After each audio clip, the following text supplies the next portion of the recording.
भाषा की मिठास, भव्य पारंपरिक लोक वेशभूषा और आत्मा को स्पर्श करने वाली भवैया लोकगीतों के माध्यम से आज यहां की महान राजवंशी समुदाय पूरे देश के अंदर अपनी एक पहचान बनाता है। बहन और भाइयों, ठाकुर पंचानन वर्मा, वीर चिलाराय, पद्मश्री गीता राय बर्मन, इन सब की पावन ये धरा, कौन ऐसा भारतीय होगा जो उसको नमन न करना चाहता होगा।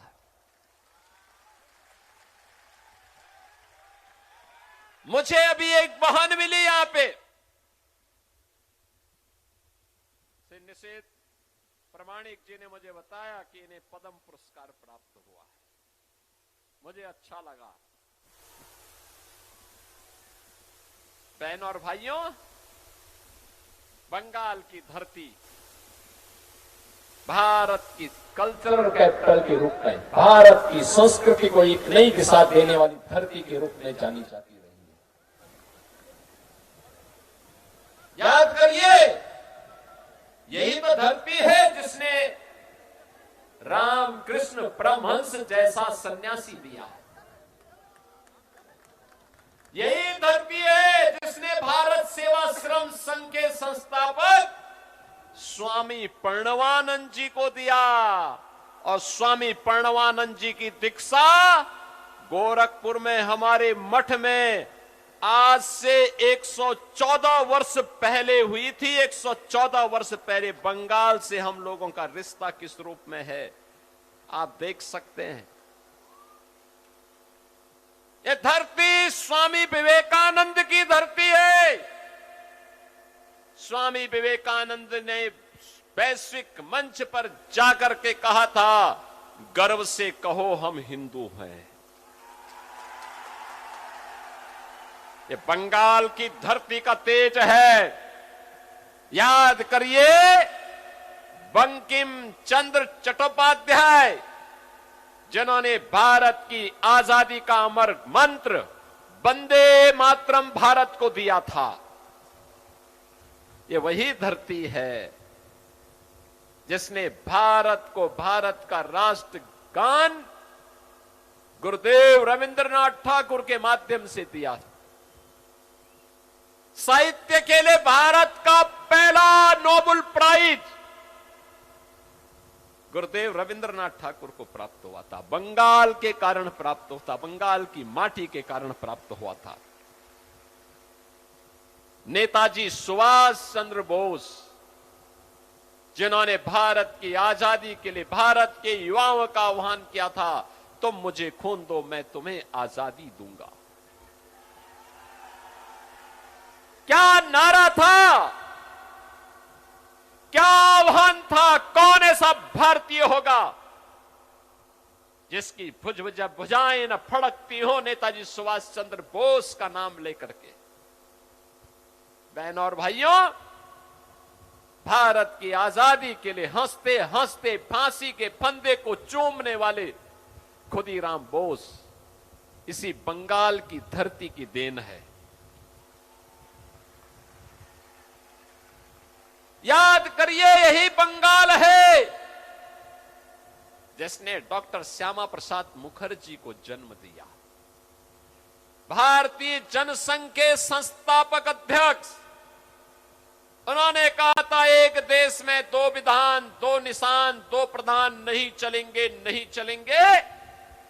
और तत्कालीन कांग्रेस सरकार की अराजकता, तुष्टीकरण की नीति के खिलाफ लड़ते हुए उन्होंने अपने आप को बलिदान किया था और डॉक्टर श्यामा प्रसाद मुखर्जी के उस सपने को साकार किया। प्रधानमंत्री मोदी जी ने कश्मीर में धारा 370 समाप्त करके। बहन और भाइयों, जिन्होंने हमें ज्ञान, संस्कार और राष्ट्रभक्ति का मार्ग दिखाया, याद करना, जिस धरती ने भारत को संस्कृति, सभ्यता और भारत की आजादी के लिए एक गौरवशाली परंपरा दी, भारत को राष्ट्रगान और राष्ट्रगीत देने वाली ऐसी पावन धरा, याद करिए, यही बंगाल रही है, यही बंगाल है। बहनों और भाइयों, ये तो हुई संस्कृति की बात। बंगाल देश के अंदर स्वतंत्र भारत में भारत की अर्थव्यवस्था का ग्रोथ इंजन था, ग्रोथ इंजन। सबसे ज्यादा उद्योग थे, सबसे ज्यादा उद्योग भारत की इकोनॉमी में 1/3 भाग बंगाल का हुआ करता था।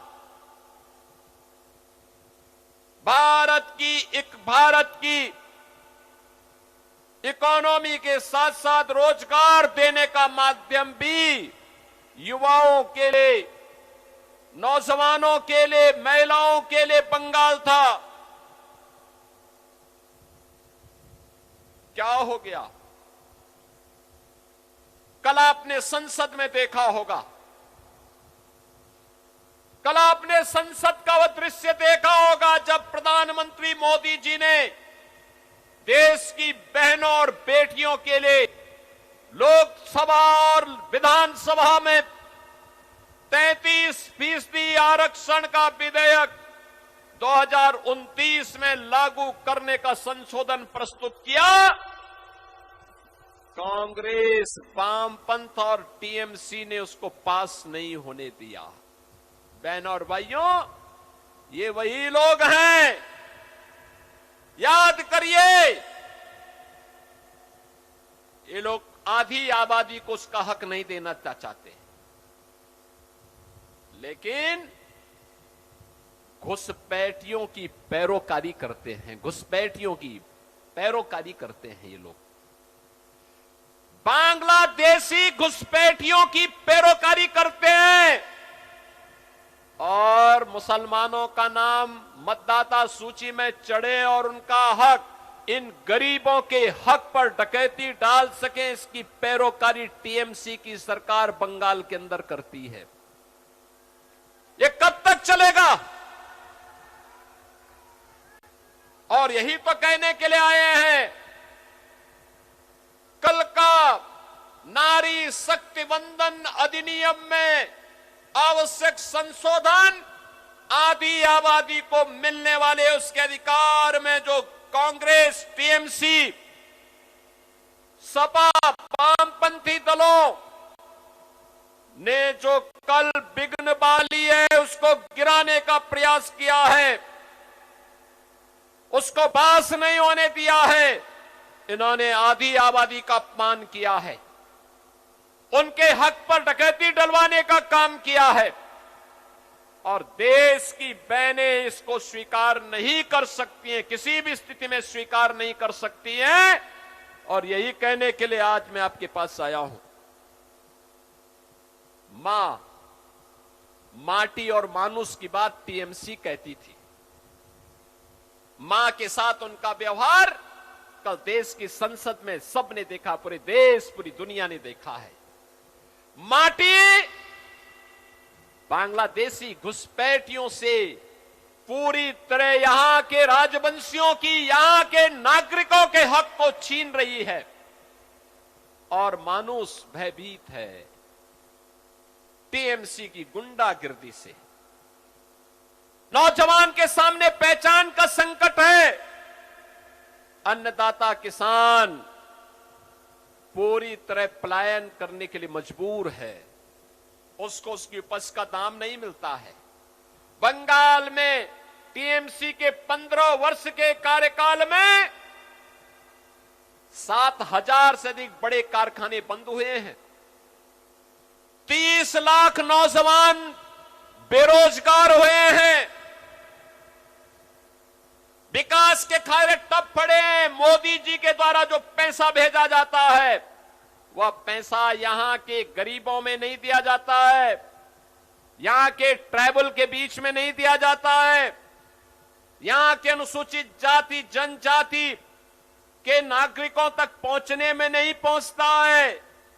ये पैसा टीएमसी के गुंडे खा जाते। दंगा नहीं है, माफिया मुक्त गुंडा मुक्त यूपी है। और कोई माफिया और कोई दंगाई कभी दिखता है तो यूपी का बुलडोजर उसकी हड्डी पसली को तोड़ करके एक्सप्रेसवे बना देता है, एक्सप्रेसवे प्रदेश बना देता है उसको। जितने माफिया हैं, इन माफिया की संपत्ति को हमने कब्जे में लेकर के वहां के गरीबों के आवास बना दिए हैं। वहां शुक्रवार के दिन किसी सड़क पर या किसी भी पर्व और त्योहार के दिन सड़क पे नमाज नहीं पढ़ी जाती है, नहीं पढ़ी जाती है। वहां मस्जिद से आवाज नहीं निकलती है, कोई अजान की आवाज नहीं। अजान की आवाज केवल मस्जिद के अंदर रहेगी, उसके बाहर नहीं। लव जिहाद और लैंड जिहाद प्रतिबंध है। अरे तभी हो सकता है जब डबल इंजन की बीजेपी की सरकार आएगी। बीजेपी की सरकार इस बात की गारंटी देने के लिए आपको आ रही है। और इसीलिए मैं बार बार कहता हूं, बंगाल के पास ये अंतिम अवसर है, बंगाल के पास अंतिम अवसर है। और इस घोष को सुनिश्चित करने के लिए कि गौ माता को कटने नहीं देंगे, हिंदुओं को बंटने नहीं देंगे। याद रखना, मां का सपना तब साकार होगा।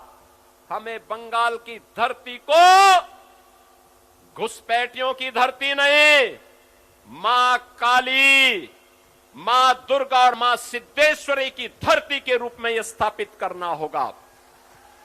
और इसके लिए डबल इंजन सरकार आपके पास है। डबल इंजन सरकार यह करके दिखाती है। हमने तो किया है यूपी में। आप देखो ना, 2017 के पहले राम भक्तों पर गोली चलती थी, डंडे चलते थे, और अब दुनिया का सबसे बड़ा राम मंदिर अयोध्या में बन करके तैयार हो गया है। क्या ये लोग रोक पाए? क्या कांग्रेस, क्या सपा, क्या टीएमसी, क्या डीएमके, क्या इन्होंने राम मंदिर बनने से रोक पाए? नहीं रोक पाए। और तो जब चलती है डबल इंजन की स्पीड, बुलेट की स्पीड चलती है, बुलेट की स्पीड, ये सब उसमें पंचर होते जाते हैं। ये लोग उसका मुकाबला नहीं कर सकते। आज आप देखते होंगे यूपी के अंदर जब कावड़ यात्रा निकलती है, हर हर महादेव का करते हुए, एक एक कावड़ यात्रा में 4-4 करोड़ लोग होते हैं शामिल। 4 करोड़ लोग एक एक कावड़ यात्रा में, अनेक कावड़ यात्रा निकलती है। गाजियाबाद से लेकर के हरिद्वार के बीच, प्रयागराज से काशी के बीच, अयोध्या से गोरखपुर के बीच, बरेली के अंदर, और हर कावड़ यात्रा में शिव भक्तों की पूरी टोली करोड़ों की संख्या में निकलती है। 2017 के पहले नहीं निकलने देते, सपा, कांग्रेस, टीएमसी नहीं निकलने देती थी। कहते थे कि धर्मनिरपेक्षता खतरे में आएगी, दंगे हो जाएंगे। मैं जब 17 में आया था तब भी इन्होंने कहा था नहीं हो चलने देना चाहिए। मैंने कहा देखो दुर्गा पूजा भी होगी, मैं कहूंगा बहनों और भाइयों, हमारे यहां पे दोनों प्रत्याशी यहां पर आए हैं। माता भांगा विधानसभा से हमारे निशीथ प्रमाणिक आए हैं। भारत सरकार में इन्होंने गृह राज्य के रूप में काम किया था। याद करिए निशीथ प्रमाणिक, जब कश्मीर में धारा 370 समाप्त हो रही थी और नक्सल समाप्त हो रहा था, उस समय आदरणीय अमित शाह जी के साथ में गृह राज्य मंत्री के रूप में निश्चित प्रमाणित थे। और आज सौभाग्य है आपका कि वे इस मातावांगा से बीजेपी के उम्मीदवार बन करके आपके बीच में उपस्थित हुए हैं। निश्चित जी हैं और शीतल कुची विधानसभा से सावित्री बर्मन जी हैं। इन दोनों को आपका आशीर्वाद प्राप्त होगा, आशीर्वाद देंगे। इधर पीछे, इधर सभी लोग दोनों हाथ उठा करके बोलो, घबराने की आवश्यकता नहीं, घबराने की आवश्यकता नहीं। दोनों हाथ उठा करके बोलेंगे, अपना आशीर्वाद देंगे, इन दोनों का आशीर्वाद देंगे। तो मेरे साथ मैं बोलूंगा ओमार सोनार बांग्ला, आप कहेंगे टीएमसी मुक्तो बांग्ला। आमार सोनार बांग्ला, आमार सोनार बांग्ला। मैं बोलूंगा पलटानो दोरकार, आप कहेंगे चाई बीजेपी सरकार। पलटानो दोरकार, पलटानो दोरकार। मैं कहूंगा ओंधकार हटबे, मैं कहूंगा ओंधकार, आप कहेंगे हटबे। मैं कहूंगा सूरज, आप कहेंगे उठबे। और मैं कहूंगा कोमल, आप कहेंगे खिलबे। ओंधकार, ओंधकार, सूरज, सूरज, कोमल, कोमल। भारत माता की, भारत माता की।